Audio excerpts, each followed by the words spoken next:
Okay, we're here. We're still waiting for Brian to log in, so we can banter for a second and then start the podcast. And I'll cut all this part out when I put it up for the podcast part of it. But anyways, you were saying that you worked on on St. Patrick's Day with drunk people pouring out of bars at 3:00 in the afternoon. It was, yeah. I mean, I only did that, and not even to that degree, once when I was in my 20s, and that was personally enough for me. But yeah, I don't know. It was interesting. It was pretty tame. I feel like everyone burned themselves out pretty early this St. Patrick's Day, because we didn't really see much of anything like drunkenness wise in the store after like 4:30 p.m. And I was really expecting there to be like around 7 or 8, people who got their third wind or had been asleep for 6 hours and then woke up and decided to go back out for the night, but nah, none of that. So, I mean, I guess that's good, I guess, but it was awesome. They still turn the river green, right? Yeah. I'm not sure I've actually ever seen that in my entire life living here. It was never that interesting to me. And plus the idea of turning the river green seemed kind of like a terrible idea. I don't know. Seems like a pretty awful thing to do to the river, but yeah. Yeah, I saw it once actually. I happened to be in Chicago on St. Patrick's Day just randomly a few years ago, and it popped up. By the way, do you have headphones? Yeah. Give me 1 minute. Okay, you grab those. I'll be right back. Okay. So welcome to everyone who's there. I should actually do the intro now before Brian can get on here and make fun of me for starting it. There you are. Too late. Too late. You beat me to it. We'll wait. We have to wait one more second, everyone who's waiting for us. Tom, we had some weird technical difficulties in which people couldn't sign on. Tom had no camera for a while. My camera wouldn't work, blah, blah, blah. But as soon as he has headphones, we'll get started talking about this section. How are you tonight, Brian?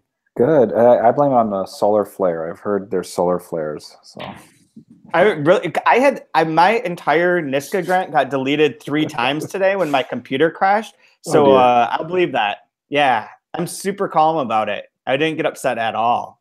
You need to buy one of those $200 Chromebooks. They never have problems. I don't know why it's your fancy Apple.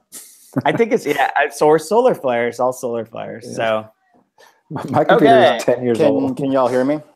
Hey, Tom. We can, and that sounds better. Good. Excellent. Hey, Brian. How's it going? Good. How are you? Good. And thanks again for your help with that little mission I sent you on. Oh, yeah. No problem, man. Which we downed, by the way. Good. You were supposed to down it. I really hope Kaya got her fair share of it as well.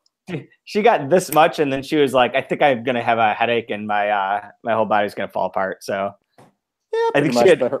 Her body's already kind of falling apart on a certain level, so Not going to comment on that one. So, I've had my wife and I have had 3 kids. She's doing fine, I'm sure. Anyway, I'll back off of that comment before I get killed. So that's a very good point. Okay, yeah. So welcome to the 2-month review. This is our weekly video cast and podcast in which we talk about a single book bit by bit over a 2-month period. Right now, we're discussing Georgi Gospodinov's The Physics of Sorrow. And as always, I'm joined by Brian Wood. And this week, as a special guest, well played. And this week, as a special guest, we have Tom Flynn from Volumes Bookcafe, who has been on the 2-month review several times in the past and is a good friend. How are you doing, man? Good. Good. It's good we're actually rolling with this thing finally this evening. Have we lost Brian, or is he just, being silent for shits and giggles? I just figured with him being from Michigan State, he should be used to failure at this point. So I was just being silent. I really wanted to get that dig in first. Oh, Brian. Oh, sorry. I'm drinking water right now, and in a second, I'm just going to down this entire bottle of wine and just call it a good night. So yeah, I figure just not showing up when it's time to be on is kind of a Michigan State thing. So oh man, this is just getting worse. Coming through in the clutch. Yeah. How far are Rochester and Syracuse apart, by the way? Anyways, fuck you. Annoying. Fuck you. Not far enough. Not far enough. We do have, in our early banter before we talk about the book, we do have one comment already, and that's from Tom Robert saying Texas Tech, which is what we gave away last podcast, was that Tom had picked Texas Tech to win it all, and they are still alive in this strange March Madness tournament. So good job, Tom. Good Props to you, Tom. Yeah. It's always good to be Tom, I feel like. My brother has all 4 of his Final Four picks alive. That's impressive. Is one of them Loyola? That means your brother knows nothing about basketball. Pretty much. But no, seriously, is one of them Loyola? Because that'd be hysterical if you actually picked Loyola to go to the Final Four. That would be amazing, though. No, I forget he has Michigan and Villanova and Duke and. What percentage of brackets are actually even alive at this point with Loyola making it to the Sweet 16? Like that had to wipe so much off the board. Yeah, but I mean it does for everyone. So like you can still end up winning, but like I know. I'm just saying in terms of like perfect brackets or even just brackets in general. 0. I mean, so many people have to be like almost be mortally wounded in their brackets right now with like all the ups, all the like Virginia going down and like Loyola making it this far and all that stuff. So. Michigan State bowing out about when they were about to bow out. So, well, a fun tie-in is the Buffalo Bulls actually won a game. It's very true. Speaking of way to bring it back in. Yeah, I can't remember if I texted you that night or not, but when I saw that, I was like, oh my god, this is a perfect tie-in to Physics. Who did Buffalo play? Arizona. Okay, shoot, they're not. I was hoping it'd be like the Trojans or something, but okay, that doesn't work as well. That would have been awesome. Wildcats. Oh, there's cat references in this chapter. We'll call them the Arizona Athenians just for the fun of it, and then the Bulls just rode right over them. The Bulls gored the shit out of the Athenians. So all right. There's some much cruder references we can make on that front, but let's shy away from those. I'm trying. There was Tom, Tom, you said you were going to be drinking a special wine tonight to go along with the book, right? Yeah. I sent you a text of it last night. I was trying to think of what to drink this evening since we've joked in the past about having a drink during the podcast, but we usually record it at like 10 in the morning. And, not that you can't, it just hadn't happened yet. So anyway, I picked up some Sangre de Toro wine for the evening, which is really pretty dark when we consider all the horrible things that happened to bulls in this entire novel. But yeah, that's why. Who names their wine "Blood of the Bull"? That seems just really the Spaniards. Like, who the hell else would do that? Like, or the Argentines, or pretty much anyone in the Spanish-speaking world that's obsessed with stabbing bulls to death. Yeah, them. I'd hate people in Wyoming. I'd hate to know what the white blend is called. Jeez. We're gonna earn that explicit label tonight. See, the real danger of doing this as a video chat is all those times where I put my head down and quietly laugh at something, like, and then claim later that I wasn't laughing about it. Like, I can't do that now. It's visible that I'm like losing my shit. I'm sure it would be called the Tears of the Bull. I don't know where you guys are going with this, but blood and then tears perhaps would be the white. Absolutely. Speaking of colors, so the green box, is that where? We're talking about the green box this week. You were fighting really hard, Brian, to get us back on track tonight. I'm trying to segue the best I can. I was gonna say I found a drink called the Minotaur. That was gonna be my segue back to it. What is that? But it is with gin, vermouth, oregano, and tarragon. What? Sounds like something a dude in suspenders is gonna make for you and be all smug about it. They're gonna have a very nice mustache, though. Yeah. According to the ratings on whatever goddamn app website this is, it has a very aggressive attitude and a very savory taste, and the persona of person who drinks it is adventurous. So, all right, an adventurous, aggressive person. I think I'm down. It's like tasting notes. That's so irritating. Like,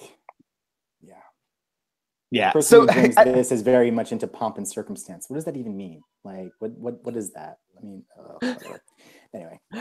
Have you read this before, Tom? I haven't actually. I think you were talking about this with Tom in the first episode. Didn't it come out in like 2015 or thereabouts or something like that? Yeah, 2015, 2014, 2015. Yeah, I think that was right when I was briefly not working in bookstores and my hated access books. to discount and whatnot was hated books. So, but yeah, I'm actually really annoyed I hadn't read it before because it's fantastic. I'm really really excited about it. I'm really loving it. I'm really loving like hawking it in the store. So that's been fun. So have you gotten past this section? No, I did the same thing I did with the invented part, where I just went up to this part and then stopped. I just felt like that worked well in terms of not knowing what was happening further along, and not like also, frankly, confusing my poor wine-addled brain with what we're actually talking about or not. So, yep. I have a question. How the hell do you hand sell this to somebody? How do you describe it? Or how do I describe it? I mean, mostly I've been describing it as a broken narrative plowing through the last century in Bulgaria, but using the Minotaur as a frame. And when they stare at me blankly like that,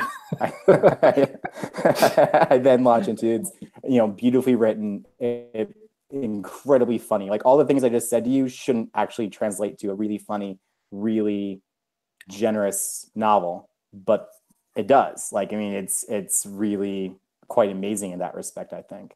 So that's what keeps surprising me about it, is how it's a book about sorrow and just this crushing weight of all the different levels of sorrow and how it can be, but there's just humor all throughout it that keeps surprising there's me. a real lightness to it, Yeah. I mean, like there's a way in which the prose almost like keeps you like skipping across the page, and you're talking, I mean, and he knows how to slow it down for the sections where he really wants it to get darker and really emphasize that. And I mean, one of the things I say to folks is like, this is as well structured and written a book as I've seen in some time, just in that he's trained you to respond, the reader to respond to certain words. Like as soon as the word cave comes up or anything that like alludes to a cave or darkness, you immediately start to like make all the connections he's already established for you through repetition, through all that. Yeah. I mean, the connection to Greek myth is interesting in its own way, but in a lot of ways, he's using a lot of those traditions and in how he's writing this and how he's building it out. So, yeah.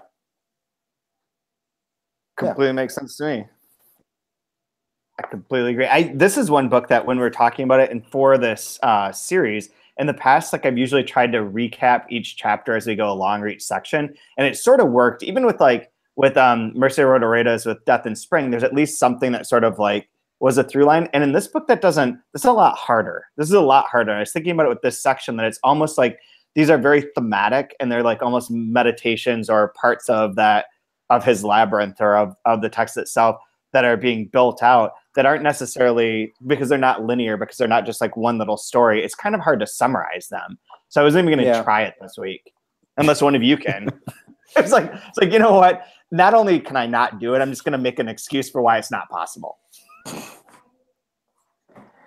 don't know. The only thing that occurs to me is this almost seems like the argument. I mean, he spent a lot of time previously arguing for the humanity of the Minotaur.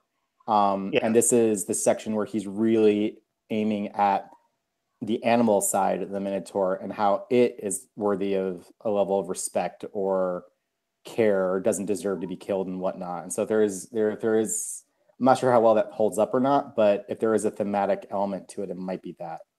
I thought it went even further than that, in that it's not just that the animal part is worthy of being held up, but is the place to look for, rather than looking to a human side. And like all the myths that we've had have had people eating babies, have had murder, killing, and the big point of this chapter seems to be that animals wouldn't do that. Like if you base your morality on what animal, well, I mean, they do kill each other for food, but like if you base certain activities and your morals on what an animal would or wouldn't do, you end up in a better place than if you do it based on what humans would do, since humans are like incredibly aggressive and insane. And even so far as like animals do kill each other for food, but like they don't do it by distance. It's face to face. It's almost more humane to like eat another animal than it is to like shoot a drone through someone's skull from like 500 miles away or whatever.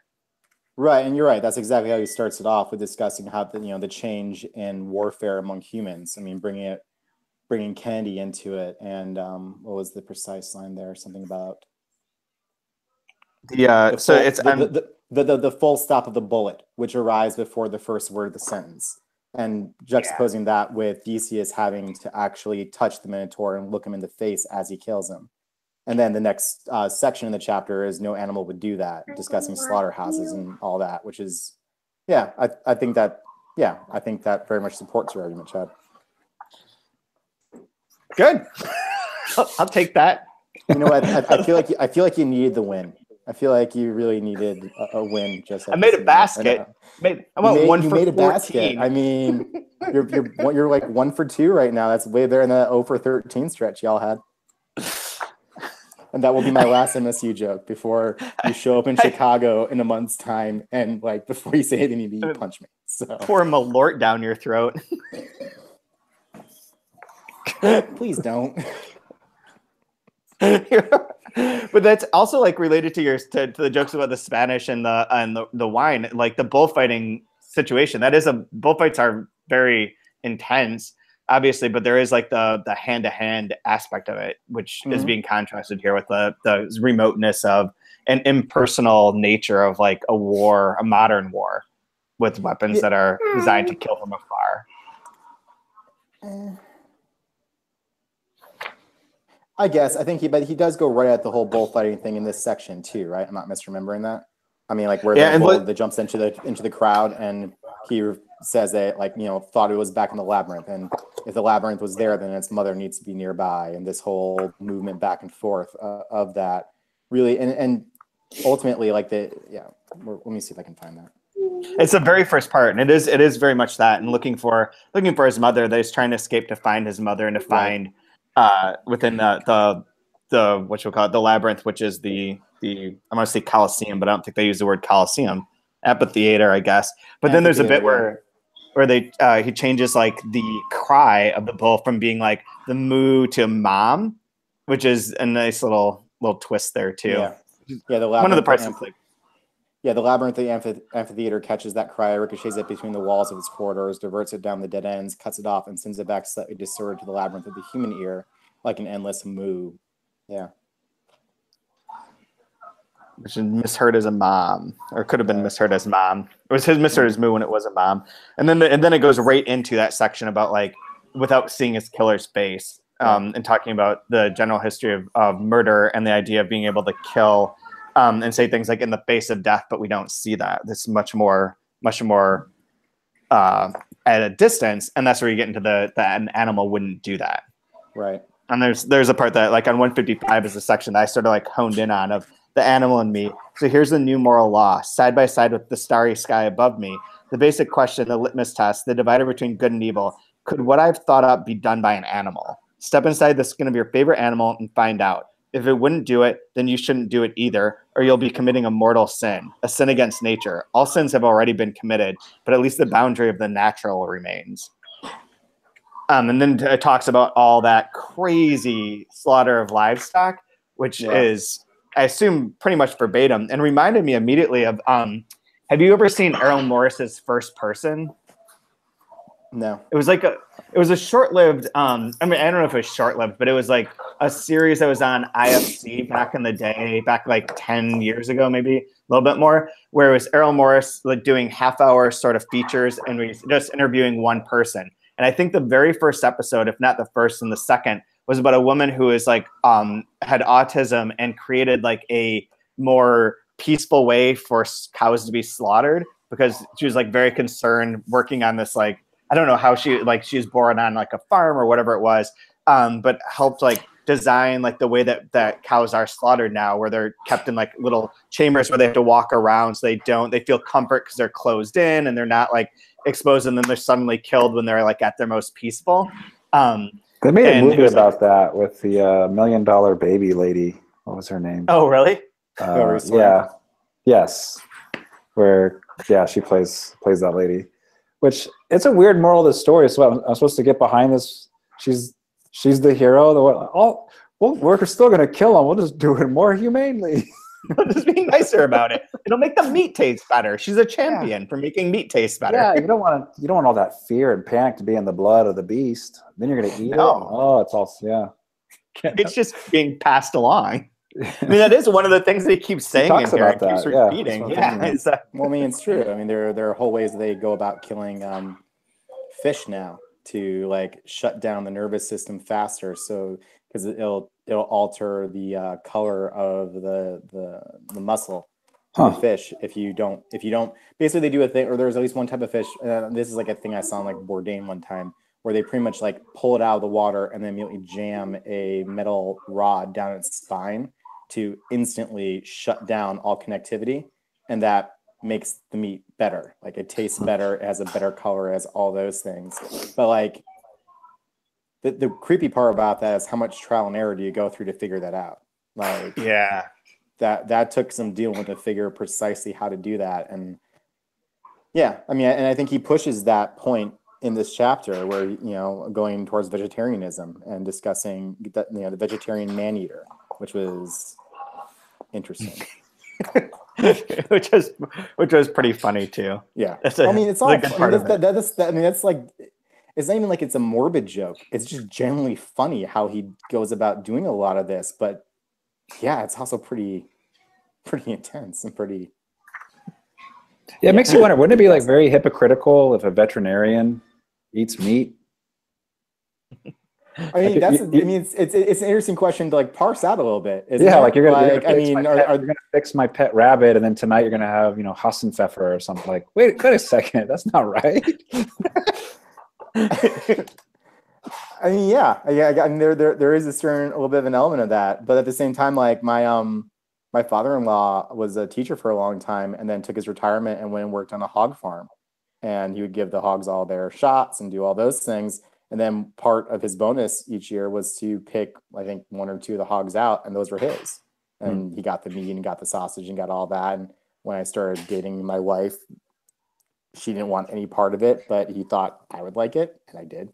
And so he would send it our way. I mean, but there is the argument, at least as far as the farmer goes, that they're making full use of what they're raising. Yeah, I don't know. I'm curious how many people would eat meat if they actually had to do the slaughtering themselves, kind of like, I don't know, maybe it goes back to like that whole Marx thing. Like the further away you are from the actual things you're consuming, you're going to be comfortable with it, and the closer you are, would you be more uncomfortable, I wonder? It's a lot easier to kill people through a computer that you're controlling than it is to shoot someone in a war too. Yeah, I mean, that's certainly, yeah. It's just funny, like there's all these things that confront me in my life that I should be a vegetarian, and I dabble in it, but I really like meat, and I have a hard time giving it up all the way, and everything tells me I should. That's pretty much where I'm at this particular moment. I don't eat anywhere near as much meat as I used to, but yeah, even freaking Genesis is a garden, you know, it's not a slaughterhouse of Eden. God's perfect harmony in Genesis is vegetarian. It's like, oh damn it, it's everywhere.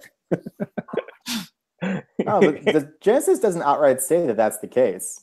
I mean, there is no necessarily a strong description of how they ate. I mean, for all we know, it's like the galaxy at the end of the universe, and they can, you know, pick off whichever pig they want, and it like regenerates the shank you took off or what have you. I don't know. Like, maybe we're getting really far off from this, I think. But like, you know. I don't know. It is all dealing with morality. We're all still in the same place. Myths, like morality, vegan, yeah.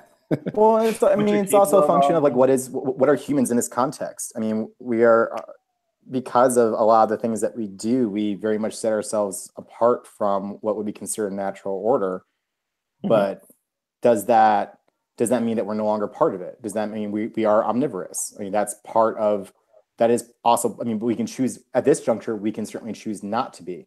But part of the reason we are what we are is that we started eating meat. Like that sudden like influx of protein helped feed the expansion of our brain pans and our, you know, intelligence and whatnot.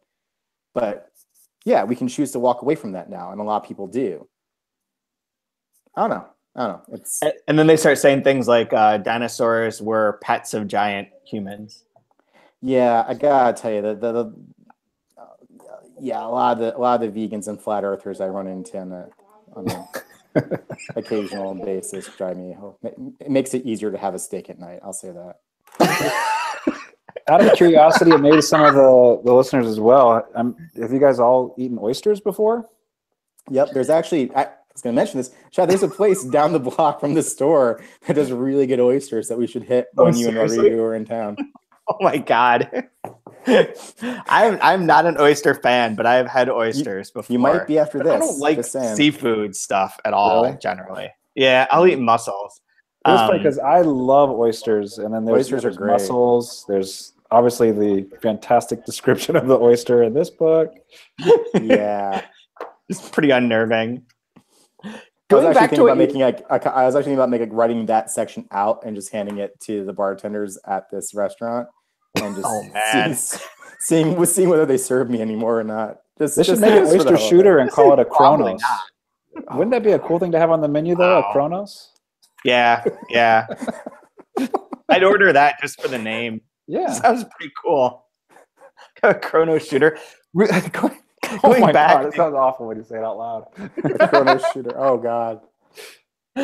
Going back to what you were saying about like eating meat making us human and giving us the expansion of the brain panel, that kind of stuff. The other part of this chapter that seems to be the kind of connecting tissue is that there's a morality of like what would an animal be able to do if you could or you couldn't, blah blah blah. But then what makes us human is also the idea that we make things that are last beyond our death, or that we're more obsessed with that, or more, and give that a value. So there's a whole section where he makes up the philosophical conversation about like what if it had all been reversed, and what if instead of like honoring things that were long lasting that would extend beyond our lifetimes, we instead focus and cherish things that were like ephemeral and fleeting, like cherry blossoms that bloom for a minute and are gone, or like fruits or whatever that can keep regrowing and that can keep regenerating. And that instead of being obsessed with monuments and like lasting structures that can continue, we had as humans evolved into appreciating and being more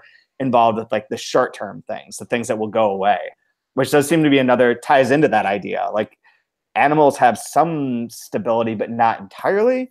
I guess, and that is something that sets us apart from other. Why don't you just go to a poetry reading if you like that kind of stuff?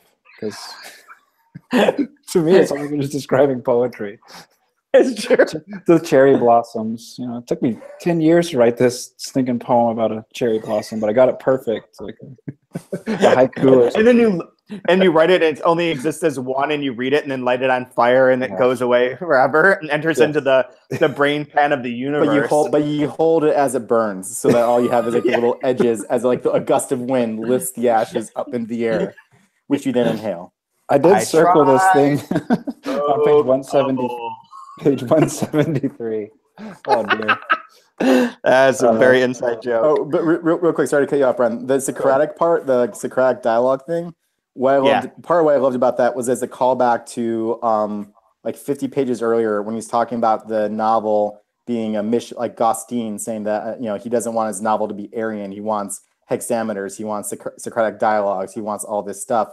And then since then, he's been playing out all those various forms, and this is the dialogue cropping up, and this is so tightly written. It's really quite remarkable, I think. Yeah, with the quote from Gospodinov at the beginning of it: "If everything lasted forever, nothing would be valuable."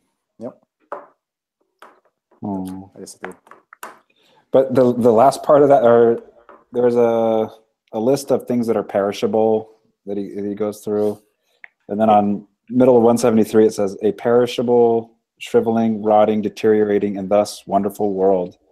And I thought, man, that'd be a great Nine Inch Nails album title. It seems like absolutely perfect. It really does. Yeah. How is that not a band's like industrial or metal band or I immediately jumped to the Johnny Cash cover of that song on the album, and the hurt, his twang going out over a perishable, shriveling, rotting, deteriorating, wonderful world. Wonderful world. It's like, what the? And yes, that's my Johnny Cash. That's how terrible it is. That's awesome. I have to bring this up too, so because something you mentioned, Brian, that on 166 there's the bit about how to tell all the world's classics retold by animals for animals. It reminded me of your student who wanted to retell like all of his stories from the point of view of animals as well. Yeah, they get a voice. The fish, the dragonfly, the weasel. It didn't occur to me till just now, but do you think he specifically references the old man, the sea, because he's talking so much about matadors earlier and Hemingway's? Like, I mean, this is probably a complete overreading, but like he's been spending some time doing some talk about matadors and whatnot, and mean, Hemingway was all about that shit in Spanish culture. So I don't know. It just sort of jumped at me this time, seeing the Old Man to Sea reference there. That does make sense. And it does tie into your fish story too. Yep, sure does. It's all just a perfect circle. A perfect ephemeral circle. Things that don't last. The cockroach part, there's a lot of stuff in this chapter that the oyster part's a little gross, but then the cockroach stuff is a little gross too, because I'm terrified of cockroaches. Really? Yeah, I don't like them at all. They gross me out. No one really likes them, but like, why are you terrified of them? Terrified is a pretty strong word. I don't want to be close to them in any way, shape, or form. I would rather they just didn't exist. One time I stayed in New York. One of the first times I like rented an apartment for 2 weeks and stayed there when I was working for Delkey. The first night I was in the apartment, like I had my contacts out and I hadn't gotten my glasses. And I was like, what's that thing on the ground? And I got my glasses and they're like 3 giant cockroaches that were like crawling across the ground. It's like, never again. I'm never stepping foot. Like I'm not going to step on the ground. You broke up a cockroach orgy. What's wrong with you? But no, I don't. I do not dig them. I don't dig their existence or their idea of them at all. You'll love this cockroach story. Then I'll give you my one cockroach story. I was in West Africa, and I saw the biggest. Those cockroaches are small, though, right? No, this is the biggest cockroach I've ever seen in my life, and I was like, "Holy crap!"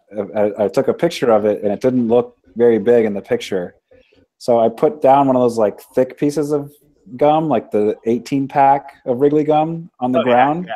And so like for a reference, and the cockroach got on top of it and took another picture, but you couldn't see the pack of gum because it was bigger than the 18-pack. Oh, hell no. No, absolutely not. So I stepped on it and my foot didn't hit the ground. It stopped on the cockroach and didn't make it all the way to the ground. And it scurried off kind of like I couldn't kill it. And I felt terrible. One, I maimed it and didn't kill it. And then just the fact of smashing something but not actually being successful at smashing because it's so thick. Oh my God. It was like a king size. It was like stepping on a king size Snicker bar. Like, I feel like we're gonna get a really upset email or text tomorrow, Brian, from Chad about like what a terrible night he had. No, can't get any sleep whatsoever. No, I assume everything in Africa is trying to kill you. I assumed, and that thing would crawl down. Australia, yeah. No, Australia definitely. Australia. That continent does not want any humans there ever under any circumstances, for the most part. It seems. Wasn't there some crappy movie from the 80s like Joe's Apartment or something in which they had a ton of cockroaches? Wasn't that based off of like an MTV set of skits films that they did? Yeah. Like it was like it wasn't even a full show, was it? It was more like almost like the Eon Flux kind of like short films. Yeah, I think it starred Jerry O'Connell. It did. The movie starred Jerry O'Connell. Which why I know that I don't. I remember his name, but not Academy Award winner Hilary Swank. That's how terrible I am at remembering stuff. But Sliders, Jerry O'Connell. Remember that? You got his entire filmography like on lockdown. And when that comes up in trivia, you're the guy. Yeah, he was the fat kid Stand By Me. And yes, he was. Now he's like some weirdly healthy. It looks unhealthy. He's so healthy. And you know who he's married to? No. Rebecca Romaine. Rebecca Romaine, not Stamos. Hey, Stamos, that's a Greek last name. Let's get back onto the. Wow. All right. That was a good diversion. You are draining them from all over the court tonight, man. Like you're just crushing it. I'm like Draymond Green, the guy from Michigan State that can win. Do not do that when I've got wine in my mouth, Brian. God damn it. Sorry about that. Oh man. My one basketball comment that is the anti. I don't believe this is your one and final basketball comment, but okay, let's hear it. Is that given everything that's happened in the past 2 years and through this tournament, we are going to end up with a Kentucky Duke final because that is the shit that we deserve to live in. And everyone will be miserable and it'll be awful. And that's just what we're going to get out of this. You know, I just realized on page 156, he talks about how you're supposed to kill a bull and also how you're supposed to kill a calf. So it's even just, again, like the freaking subtleties that this thing has of, again, like the killing of children. So even when like a baby bull, there's a different way to, like, it's terrifying, but very, very beautiful the way this is put together. Very freaking smart. It's really annoying. Yeah, I mean, and like I said, he at the bottom of the page, you know, when discussing how to do the calves, he has asides throughout this, you know, reproduction of Emmanuel, and the one regarding calves, the parenthetical is, man really has thought of everything, with reference to the fact that you have to aim differently to hit the calf's brain properly, because the portion that you would aim at in the bull is underdeveloped in the calf. Yeah, no, it's that portrait's unnerving too. Like the little brain on the next page, and then the dashed lines to show where the arrow is really messed up. Like, I get it, but at the same time, it's like, that's really some dark shit. That's actually like, hey, if you guys want to make a tote bag for next year's AWP or something, or a T-shirt, do that picture. Oh yeah. Oh God. The Chad, physics of sorrow. Please, Chad, do it. That would be great. But you also need to live stream the unveiling of it on the conference floor and see what happens. Like, dude, you got some, between that and the Death in Spring coloring book, you guys have some messed up texts. That's true. We could put those are amazing sidelines. Chad, we need to talk about this, because I'm seeing a new revenue stream for Open Letter opening up. We've been talking. We just need to actually do it now. we need to make those things happen. Absolutely. There is too, like what you're saying with the calf and the adult bull interaction there. There's another bit to that this starts to flip at the end when it starts talking about his wife being pregnant and baby being born, and the idea that the baby is coming is it Theseus? Am I remember that right? Coming out of here it is. That which was roaming around inside was not the Minotaur, but rather that which would kill him. Let's call it Theseus for the sake of clarity. The umbilical cord is there like it was Ariadne's thread. So then where is the Minotaur? The answer lay in the anxiousness of the inquiry. The Minotaur was me. And so in that sense, it starts to reverse a lot of things in this chapter too, of asking about that. We were talking about the Minotaur being emphasizing the human part before, and now it's sort of emphasizing the animal part. And instead of like the killing of the child, you've got the child killing of the adult or the parent, and sort of usurping him. And even like it's not particularly I don't know. But there's on 177, there's a part where he's talking about writing the world's sorrows and saying that she comes to me at 2.5 and suddenly snatches away my pen. Is sort of that usurping, or that sort of killing of the writing or attack on the adult, versus where we've had all before this through all the Greek myths, all the adults like beating the shit and eating their children. Yeah, and she tells him she's pregnant as he's eating what he describes as a fetus, right, with the oyster. Yep. Why do you laugh every time we talk about eating babies, Chad? This is a very serious thing.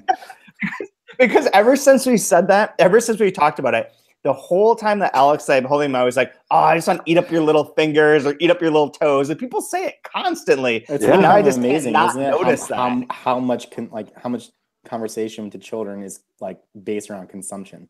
Like it's weirded me out for the last few years, especially like on child number 2 and 3, and just like oh, you smell so good, I want to eat you up. Yep. That's cute. But don't move. I'm gonna take your nose and eat it. There's all sorts of like, it's just maniacal. And that's why every time we talk about it, it makes me laugh, because I notice it constantly. Parents are way into that. Yeah, like what is it about trying to steal my nose and make me think that you ripped my nose off my face? That's funny. Yeah. How is that cool? When does that get funny? Cool. Who is that funny for? for grandparents that smell like bourbon? I don't know. Yeah. Jesus. I don't know. Is there any other section of this that you guys wanted to oh, there was one other section I liked. Was the kind of the difference between I love natural history but not its museums, and that nothing seems natural in the Natural History Museum. I do like that idea too of those two things being separate, and obviously separate, but obviously like related. I really connected with that part. I had never gone to a zoo as a kid, and my first time going to zoo, I think I was 19 years old, 18 or 19. And I don't know, I'm not an adult at 18 or 19 necessarily, but I'm definitely not a kid. And I looked at it very different. Like, it was just so sad. You go to a zoo and, oh man, I don't know what I was expecting, but it was an awful experience. I hated it. So you guys don't have a zoo membership here in town? No. But yeah, my grandparents just took my kid to the zoo. She's 3, and she had a good time. She loved it. Thought it was fun, but just, I guess, just doesn't realize they're all caged and sad. Yeah.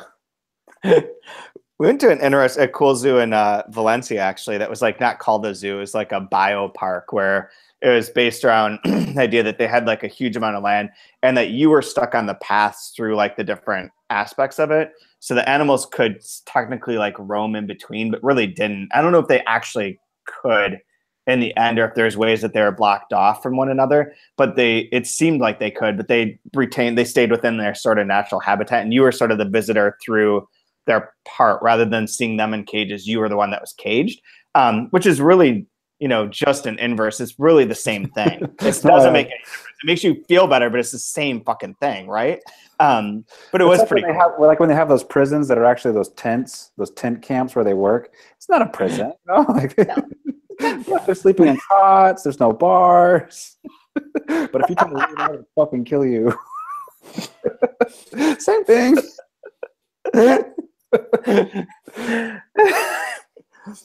Yep. I've seen Cool Hand Luke. He doesn't make it out alive. Spoiler alert.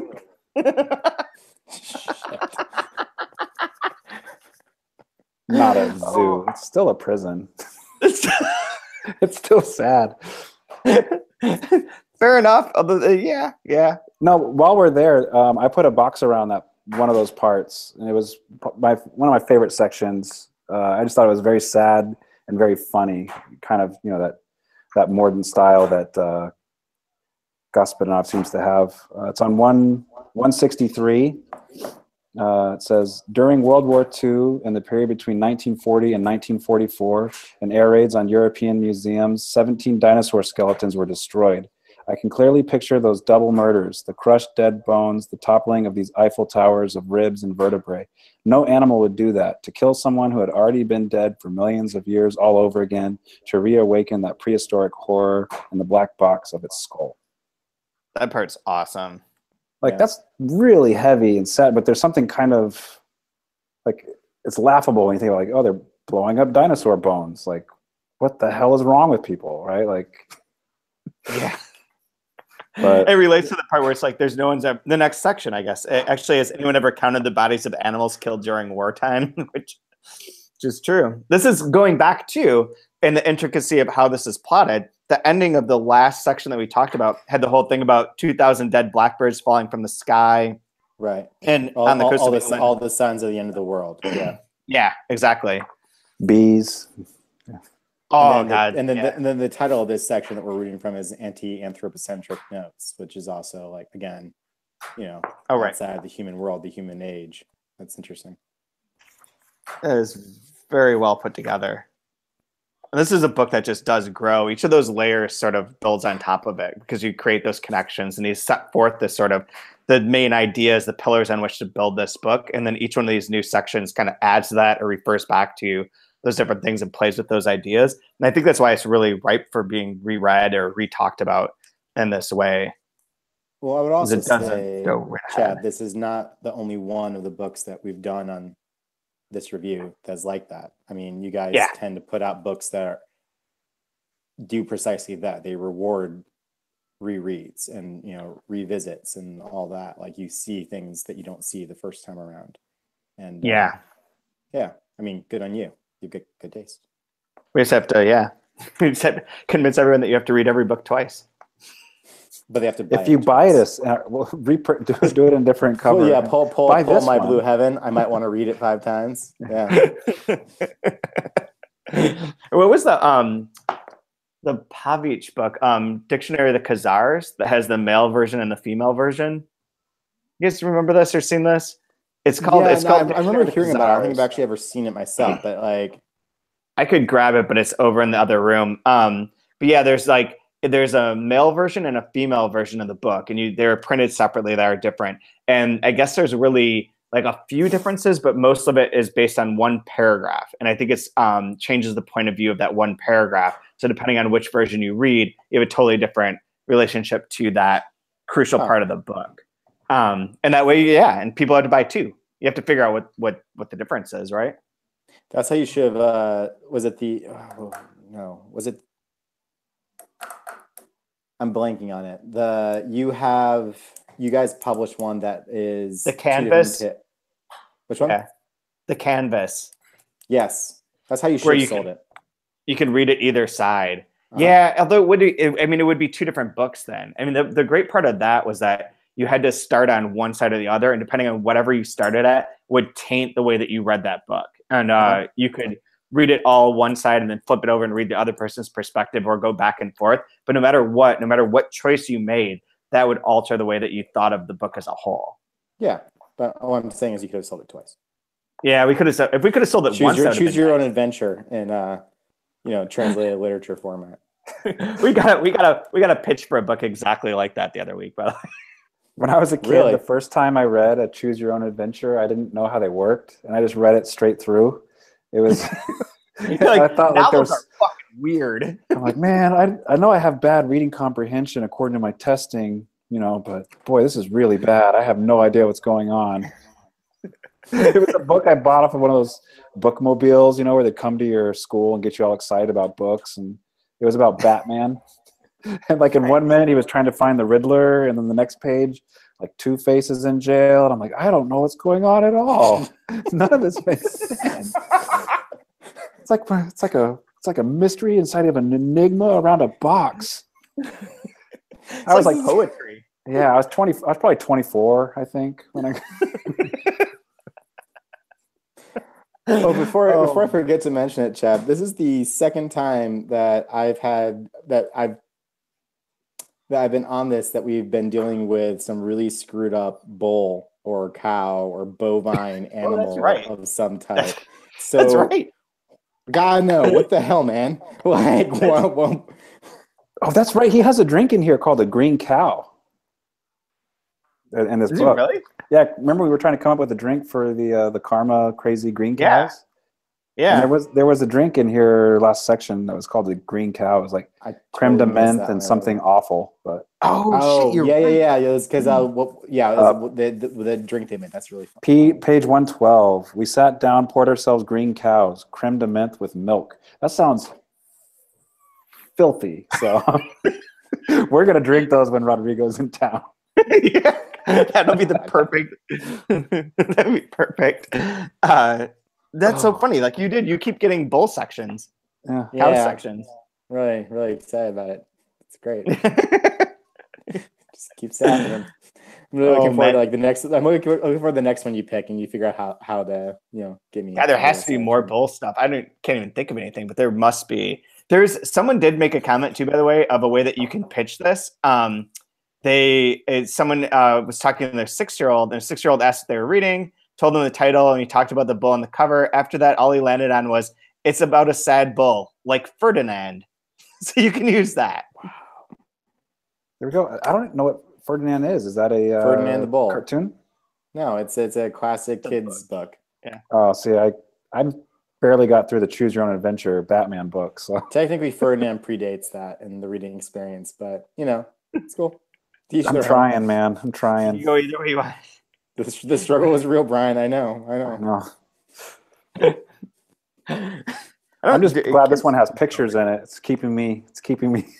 Kind of like wakes you up a little bit, right? You turn the page like, ooh, a diagram. Oh, God, what are they doing to that pole?